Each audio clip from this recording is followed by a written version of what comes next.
Anthony Morel, deuxième semaine de Roland-Garros et l'IA qui se met au service des joueurs de tennis pour améliorer les performances pour les pros, mais aussi pour vous et moi. Oui, c'est ça, pour les amateurs, plus ou moins éclairés, on va le dire comme ça. Et c'est ça qui est intéressant, parce que, comme dans beaucoup de sports d'ailleurs, eh bien, l'intelligence artificielle permet de donner à monsieur et madame tout le monde des outils qui jusque-là étaient réservés aux professionnels. C'est-à-dire que l'analyse de données, la data, les algorithmes, tout ça, les pros les utilisent depuis longtemps. Mais maintenant, on peut retrouver ces outils-là directement dans des applications sur son téléphone, tout simplement. Je vais vous donner deux exemples. Le premier, c'est une application française qui s'appelle Tennis AI. En gros, grâce à un algorithme couplé à la caméra du téléphone, on est capable d'analyser de manière extrêmement fine tout ce que vous faites quand vous êtes en train de jouer. C'est-à-dire qu'on va décortiquer...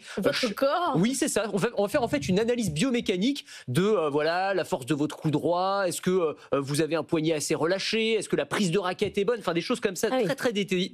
Il suffit de se filmer ou se faire filmer. Donc, on met le téléphone sur le bord du court, on analyse son jeu et en fait, on va avoir une sorte de coach virtuel qui va vous donner des conseils. Un autre exemple, c'est celui de Swing Vision, qui est une application qui connaît un gros succès depuis quelques années maintenant. C'est une application qui va analyser pour le coup, non pas votre positionnement, mais tout ce qui se passe sur le court. C'est-à-dire les balles, la vitesse à laquelle elles vont, l'analyse du placement, vous faire des petits résumés de vos meilleurs coups, des conseils pour s'améliorer. Et tout ça, en fait, est comparé avec ce que font les meilleurs joueurs. En fait, on prend le geste parfait, celui de Federer à l'époque, Nadal, aujourd'hui Alcaraz ou Sinner, et on compare ça avec ce que vous faites vous. Et c'est une intelligence artificielle qui permet de faire ça et de vous donner des conseils. Demain, il y aura même des petits chatbots embarqués dans l'application. Vous pourrez poser vos questions comme si vous aviez un entraîneur dans la poche, en fait. Entraîneur dans la poche, entraîneur sur le court, avec des robots lanceurs de balles qui bougent. Ah oui, alors ça j'adore, parce que le robot lanceur de balles, c'est un grand classique de l'entraînement au tennis, mais globalement c'est un petit peu frustrant parce que c'est une machine qui est en fond de court et qui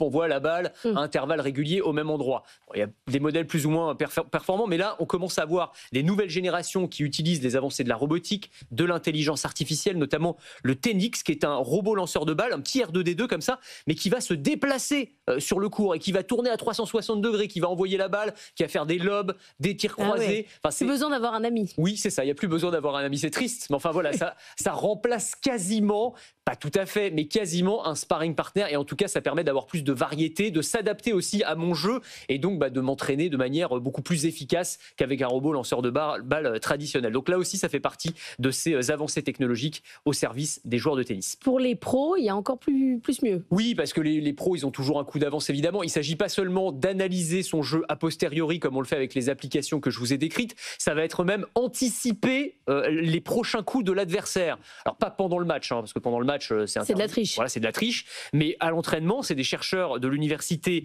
Queensland en Australie qui ont mis au point un algorithme qui est capable d'anticiper les coups de l'adversaire. Donc, on entre l'adversaire de son choix. Donc, il faut que ce soit quelqu'un d'un peu connu. Et en fait, en fonction de mon placement, de ma frappe de balle, eh bien, il va me dire, là, l'adversaire, il t'aurait répondu à tel endroit avec telle puissance. En fait, ça permet de se préparer, de créer des stratégies à l'avance avec son coach. Donc là, c'est pour vraiment des joueurs qui sont des pros, quoi. Ça ne sert pas pour monsieur et madame tout le monde, très clairement. Mais ça permet, en tout cas, on est dans ce qu'on appelle l'analyse prédictive en intelligence artificielle. On utilise des données du passé pour essayer de prédire l'avenir.